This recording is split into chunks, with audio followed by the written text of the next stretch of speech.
Hey everybody, John from IPT. Today we have a 2019 Nissan 270Z Nismo with a 7AT RE7R01A 3.7 liter motor. This thing was done at another performance transmission shop that's going to remain nameless. They had a lot of issues with this thing. They're trying to dyno it. They can't even get it off the dyno. Transmission keeps blowing up. I want to say it's 3 times. It could be 4, but I believe it was 3 times. It's got a code PO731 and a PO732, and this is for a Mr. Lance Emery, and it's going to MA Motorsports in Glen Arms, Maryland. So we're going to take this apart. We're going to see what is and isn't done. Maybe I'll even learn something. But I have a feeling, based on past experience with taking components apart from other shops, that sometimes people don't get a performance transmission. They get the transmission equivalent of being catfished. Let's take a look. Okay. While we're here, I get this call a lot. You send somebody a torque converter and you shake it and it makes all kinds of noise. But that's absolutely normal, because what happens inside is your input shaft and your stator support splines. When this thing's in the car, it aligns all these components down inside the torque converter. Otherwise, they could just wiggle around freely. So if you ever get a torque converter, and this is pretty much any manufacturer, it'll be noisy when you shake it. It'll sound like a can of marbles, but it's nothing to worry about. And, you know, absolutely normal thing. Okay, if you take a look here, this tail housing was put on with flange sealant, which is totally cool. However, silicone could also be used, and if I was this shop, who I won't name, and I had this amount of rework to do, I wouldn't be using that, because it's kind of a pain in the ass to clean off. I probably would use something easier when they have to do it again. But so far, this is only about 3 times. So let's see what we got.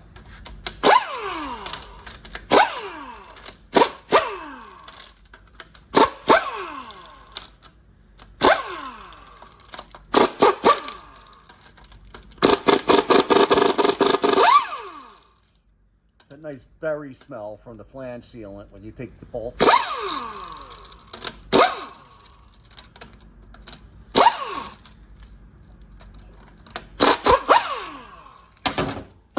And for the uninitiated, flange sealant is kind of, it's just like a thicker version of Loctite, so it kind of sticks stuff on there pretty well. And it's anaerobic, so it doesn't dry unless it's under pressure. It's some sticky, nasty stuff. Kind of smell some burnt clutches. We have some other videos on these. You know, the assembly and disassembly. So not get too far into it. It's your parking mechanism. And on these, the output shaft and the parking gear come out without, you know, a lot of transmissions have a snap ring that you have to remove internally to change the shaft. The parking gear serves as the exciter wheel for your speed sensor. And pretty much in every one of these videos I mentioned that these things are known for setting a code PO720, which is a speed sensor code, but that's a false code. It's usually because your TCM that sits on top of the valve body is bad.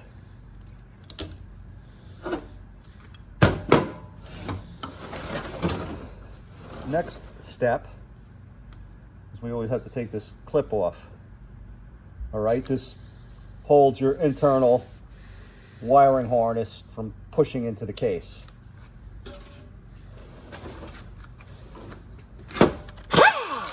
Now, pump and bell housing bolts, and also we're going to take off this little O-ring.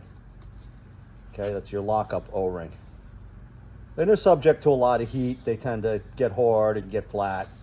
Definitely something you need to change every time you have the thing apart.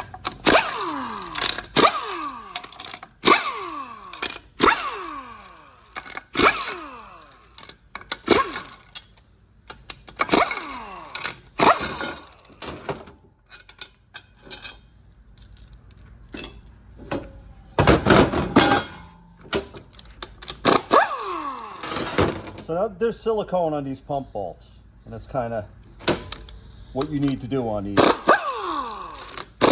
Otherwise they leak out.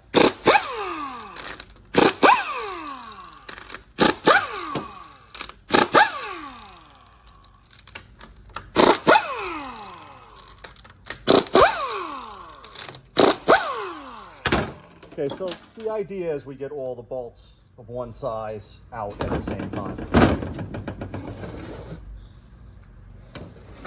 Actually, maybe we should put a couple back in and we could air check this thing before we take it apart. What do you think, Ken?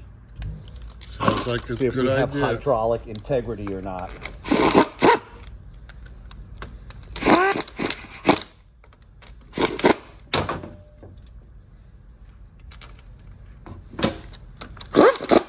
We won't call that torque to spec, but it's good enough for this purpose.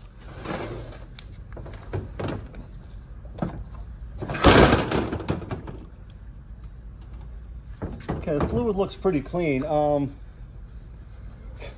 This thing's pretty smashed.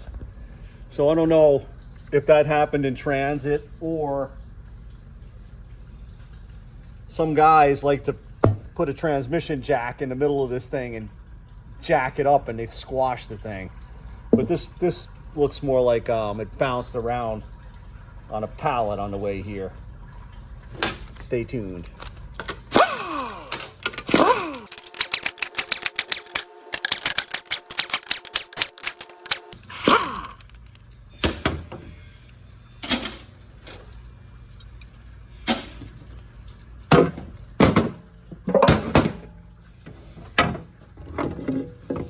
This thing stinks. Some metal, burnt clutch. Also got smacked up enough to put a little dodge in the filter. Anyway, let's keep going.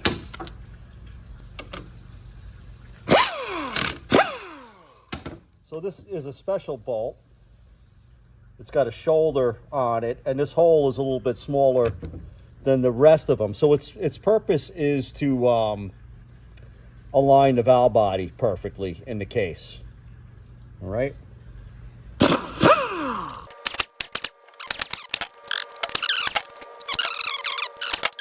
It moves when you take the last one out. So there's rubber O-rings on here. So sometimes it needs a little bit of coaxing. This valve body, I have experience with components from this shop, and they really don't do anything to the valve body, which is kind of the foundation of performance transmission work. But we'll take it apart a little bit later on and see what we have going. My guess is nothing. Okay, so let's give this thing a little bit of an air check.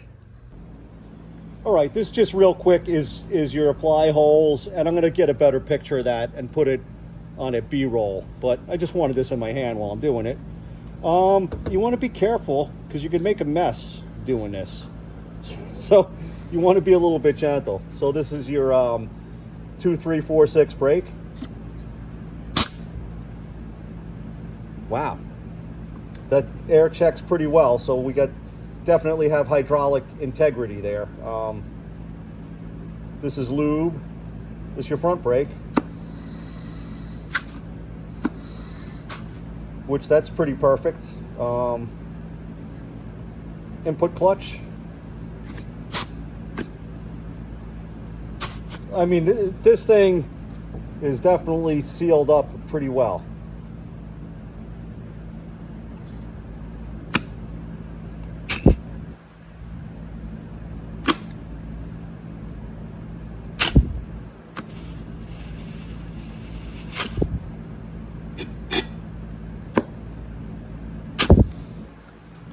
So whatever problem we have is not a result of leakage in the drums, but when you take something apart, it's never a bad idea to check that, because, you know, obviously all this stuff gets changed when you build it, but you want to be a little bit of a detective when you take a transmission apart, and you want to see what is the cause of failure. So we eliminated that.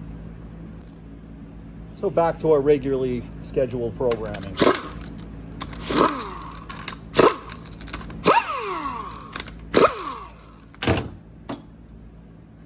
think these guys reinvented the wheel, Ken? It's going to revolutionize our process. No, it's not. It's like when a Russian nuclear sub comes up through the ice cap, and we get to capture it and reverse engineer it. Cold War reference for you young people.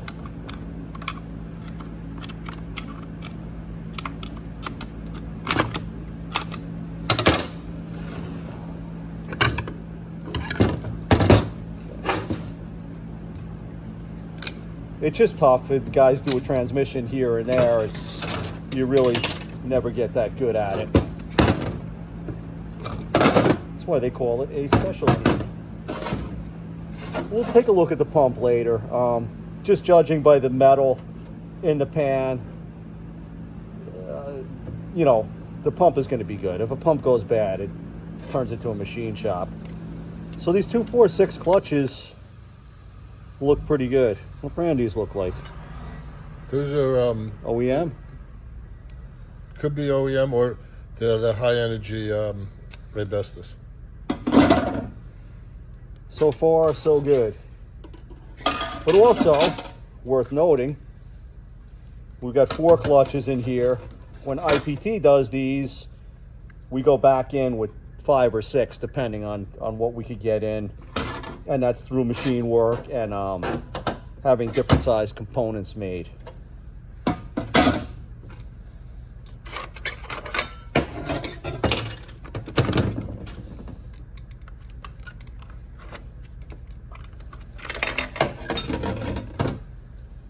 Okay, looking good here too.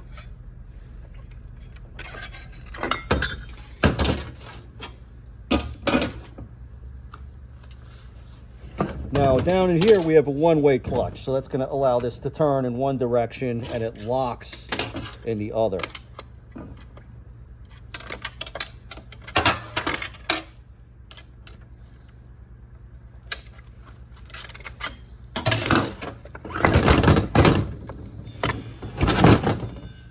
And you get almost the whole thing at once.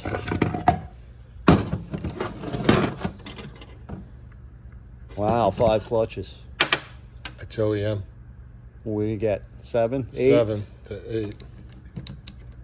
That makes a big difference.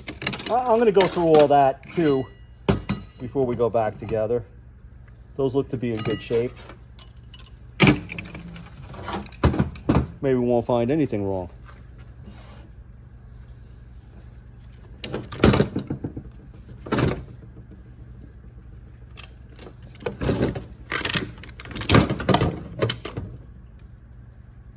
A lot of clearance there. These Jatco built transmissions, your RE7s, RE5s, Subaru 5E-ATs, they run a lot of clutch clearance. These things look to be in pretty good shape, but we have, 4 of them in here. We're going to be able to get at least 6 or 7. Which is a huge improvement.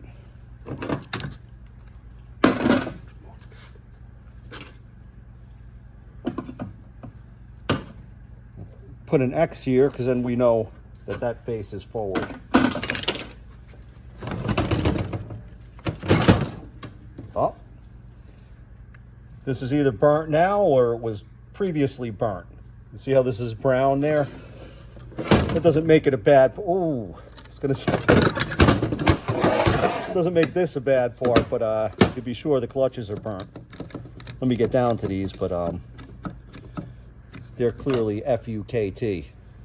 All right, there's a bit of a trick to this. There's a snap ring that's captured up here, so you got to release the tension, and in theory that should drop right down. Doesn't always work that way. But as they say, some days you're the dog and some days you're the fire hydrant. That was somewhere in between. Because it could really be a pain in the ass. Okay, the input clutch. Now, as I said, all these transmissions are made by Jatco, which is the Japanese automatic transmission company.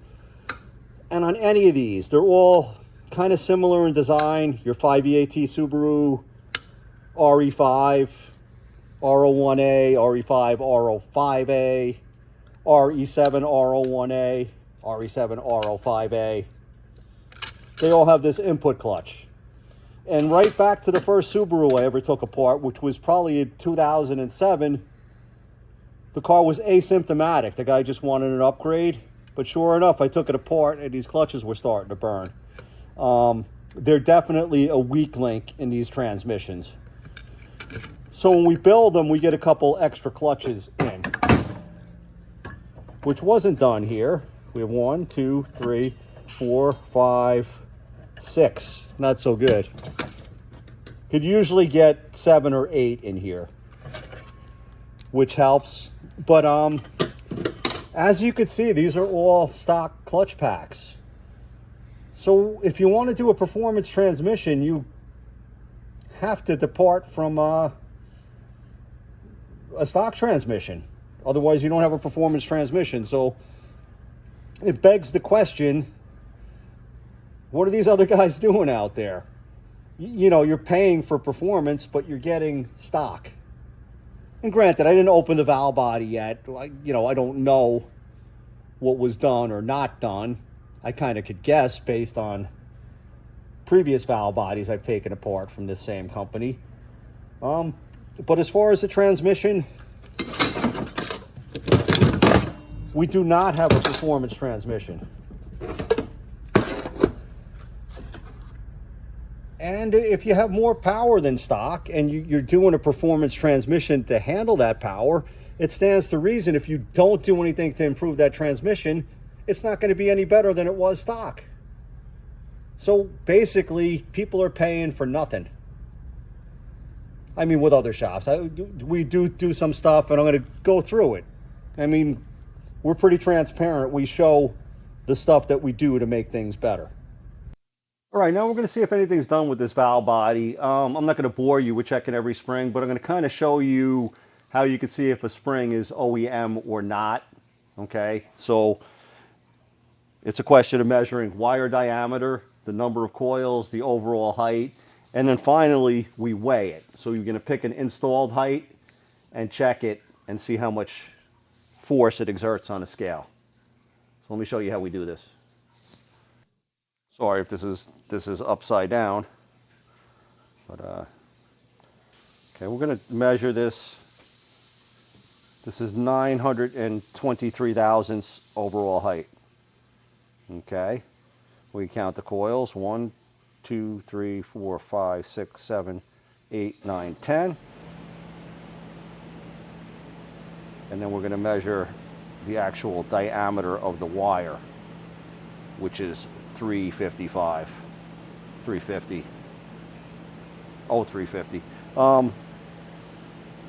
So I know these are factory numbers. So on this valve body, out of all these springs that we have here, I've checked them all already, and none of them are different. But this is how we weigh a spring. You don't necessarily have to do this, but you need to find some kind of installed height. So I'm measuring the stop. So that's going to be the maximum travel. Okay, so now I'm going to lock this down. And we put this on here. And I'm going to compress it until it touches. What's that say there, Ken? 443.0. Okay. So that's what a factory spring weighs. So long story short, if you look at this valve body, there's nothing done to it. I checked the separator plate. There's no holes that appear to have been drilled. All right, so as far as I could tell, this is a bone stock valve body that matches the bone stock transmission. So nothing done here, and no reason why this would work better than a factory transmission. All right, so as for the clutch pack upgrades, there's another video, and I'm linking it at the end, that I get more granular with this. I show some of the machining, but these pistons have been machined, for the extra clutches, and we use different thickness parts, right? Because you only have X amount of space to put a clutch pack, so we have to work within what's given to us. So you could change that by thinner components and machine work. So on our direct, this is the factory setup of 5 frictions and 5 steels, and we're going back with 7 frictions and 7 steels. And these clutches are dry. We soak them before we put it together. So automatic transmission rebuilding 101, you want to soak your clutch packs for a half hour or so, at least 15 minutes before you install them. Okay, our high-low reverse, we're going from 4 frictions at the factory level to 6. So that's going to give us a substantial increase in torque capacity. And lastly, on the input clutch, which is a fried chunk of dog do, we're going from 6 frictions, and we're only able to get 1 additional in this particular model, but we're going from 6 to 7. And the reason for that is when you put the component in that the clutch is spline on, if you have to machine this piston down too far, what happens is the clutch doesn't hit these splines, and that's going to be a disaster. So there's only so much you could do as far as machine work sometimes, but getting the plates made thinner is always going to give you a little bit more room. So, you know, we do a lot of these things, and typically this is the best you could get in the input clutch. You could go from 6 to 7. Some people try and take this little spacer out, but it's kind of a cushion, and then you could run into harsh downshifts and you know, some kind of anomalous shifting that you're not going to like. But as far as getting this done and getting the maximum torque capacity, it really boils down to extra clutches and the valve body work that we do, right? Because you want those clutches to come on with more authority. It's going to shift quicker and also have more pressure at the same time. So this is kind of the essence of a performance transmission, and none of this was done before. So as I keep saying, there's no reason why something would work better if you don't change it. But these are our changes.